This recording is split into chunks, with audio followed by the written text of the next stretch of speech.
மனைவி இந்துஜா ரமேஷ் அவர்கள் அறிவிக்கப்பட்டு தேர்தல் பணிகளை நாங்கள் 6 மாசமா செஞ்சுக்கிட்டு இருக்கோம்.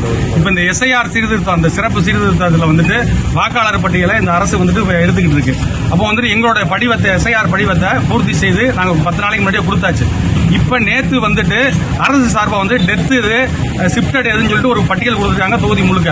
அந்த பட்டியலில் என்னோட பெயரும் என்னோட மனைவி பெயரும் டெத்துன்னு கொடுத்துருக்காங்க.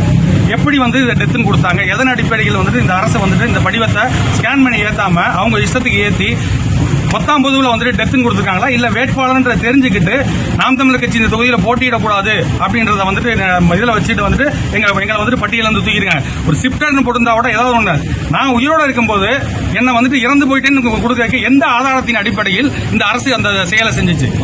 மாவட்ட ஆட்சியர்கிட்ட கேட்டா நாங்க சரி பண்றோம், உங்களோட பட்டியலில் சேர்க்கிறோம். என்னோட பேரை மட்டும், என்னோட மனைவி பேரை மட்டும் பட்டியல் சேர்க்கிறது எங்களோட கோரிக்கை கிடையாது. இது மாதிரி தமிழ்நாடு முழுக்க எத்தனை பேரோட வாக்கு நீக்கப்பட்டிருக்கு, டெத்துன்னு கொடுத்துருக்கான்றத நீங்க கவனத்தில் எடுத்துக்கணும். அப்ப இது திட்டமிட்டு ஆளுகின்ற அதிகார வர்க்கம் இதை திமுக சொல்லுது பாரதிய ஜனதா அரசு கொண்டாந்து திணிக்குது அப்படின்னு. ஆனா இங்கே முழுக்க கடந்த எஸ்ஐஆர் கூட்டத்திலேயே பல பேர் அதிமுக பாரதிய ஜனதாவோட பேசினாங்க.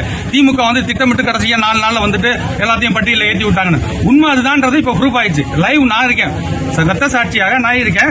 என் படிவம் ஃபில்அப் பண்ணி கொடுக்கலைன்னா நீங்க ஏதோ ஒரு இதுல போட்டிருக்கலாம். திமுக சதின்னு நினைக்கிறீங்களா? இருக்கிறது கூட்டு எப்படி அந்த ஆட்சி அதிகாரத்தில் இருக்கவங்க அரசு ஊழியராக இருக்காங்க, அவங்க கீழே தானே இயங்குறாங்க.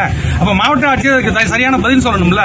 மாவட்ட ஆட்சியர் கடந்த முறையே நான் ஜூம் மீட்டிங்ல சொல்றேன், இந்த மாதிரி நல்ல அனுபவம் இல்லாத அவங்களுக்கு பயிற்சி கொடுக்கப்படாத ஊழியர்கள் கடைக்கோடி ஊழியர்கள் இதுக்கு பலிகடை ஆக்குறாங்க. இது தவறு. ஏன்னா அவங்களுக்கு எந்த இடத்துல எதை ஃபில்அப் பண்ணே தெரியல. இப்ப 2002 எனக்கு வாக்கு இருந்துச்சுன்னா நான் இந்த பகுதியில் கீழே அதை பூர்த்தி செய்யணும். 2002 எனக்கு வாக்கு இல்லைன்னா இந்த சைடில் நான் பூர்த்தி செய்யணும். ஆனா அவங்களுக்கு எதுவுமே தெரியல. எல்லாத்தையும் இதே பகுதியில் ஃபில்அப் பண்ணி வாங்கிட்டு போறாங்க. இல்ல ஏதாவது ஒன்னு ஃபில்அப் பண்ணி ஏதாவது போதும்னு சொல்லிட்டு வாங்கிட்டு போறாங்க. இப்படிப்பட்ட அதிகாரிகளை வச்சு, ஊழியர்களை வச்சு இந்த சிறப்பு வாக்காளர் சீர்திருத்தத்தை எப்படி சரியா கொண்டு போகணும்னு நினைக்கிறீங்க?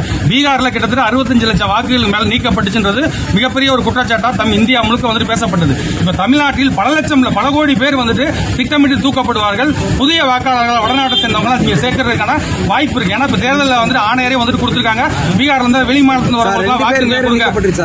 ரெண்டு பேருமே நீக்கப்பட்டது. 2 பேரும் நீக்கான அரசு ஆவணம் இருக்கு. 2மே டெத் இருக்கு. என்னுடைய வரிசை எண், என்னுடைய பூத் எண் 110, பாகம் எண் 110, வரிசை எண் வேட்பாளரோட 1076, என்னோட 1077. எல்லாமே எங்களுக்கு ஆதாரபூர்வமா இருக்கு. ரமேஷ், என்னோட பெயர் ரமேஷ், என் மனைவி பேர் இந்துஜா. நடவடிக்கை என்ன பண்ண போறீங்க? நாங்க தலைமையில சொல்லியிருக்கோம். இதை தமிழ்நாடு முழுக்க மிகப்பெரிய ஒரு போராட்டம். மாநில ஒருங்கிணைப்பாளர் நாம் தமிழர், அவங்க மகளிர் பாசறை மாநில ஒருங்கிணைப்பாளர் 26. இதுபோல தொகுதி முழுக்கவே பட்டியல் கொடுத்திருக்காங்க. இன்னும் சரி பார்ப்போம், நிறைய சரி பார்த்தா அதுக்கான ப்ரூஃப் கேட்டிருக்காங்க. இதுக்கு 2 பேரும் தனித்தனியாக பேட்டி கொடுத்தாங்க.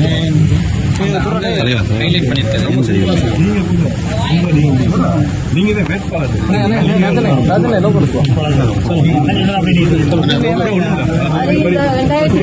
சட்டமன்ற தேர்தலில் நாம் தமிழர் கட்சி சார்பாக வேட்பாளராக கொடுத்துருவோம். நாங்க எஸ்ஐஆர் படிவம் ஃபில்அப் பண்ணி கொடுக்காம இருந்து நீங்க டெத்துன்னு சொல்லியிருந்தீங்கன்னா, நான் உயிரோட இருக்கும் போதே என்னை டெத்துன்றாங்க.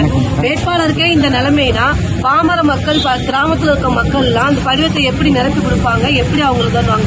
படிவத்துல பாதி நிரப்புனா போதும், தெரிஞ்ச வரைக்கும் நிரப்பி கொடுங்க, நாங்க ஏற்றிக்கிறோம், ஒன்னும் பிரச்சனை இல்லைங்கிறாங்க. எல்லாத்தையும் கரெக்டா நிரப்பி கொடுத்த எங்களுக்கே இந்த நிலைமை இருக்கும்போது கிராமத்தில் இருக்க மக்கள், படிக்காத மக்கள் எல்லாம் ஃபில்அப் பண்ணி கொடுத்துருக்க மாட்டாங்க. ஆனா அவங்களோட எப்படி இருக்கும்? இன்னும் இந்த லிஸ்ட் நிறைய கொடுத்துருக்காங்க. இன்னும் நாங்க பார்ப்போம் எத்தனை பேர் லிஸ்ட் நீக்கப்பட்டிருக்காங்கன்றதை நாங்க சொல்லுவோம். நீங்க அது என் வேட்பாளர் ரமேஷ் இந்துஜா.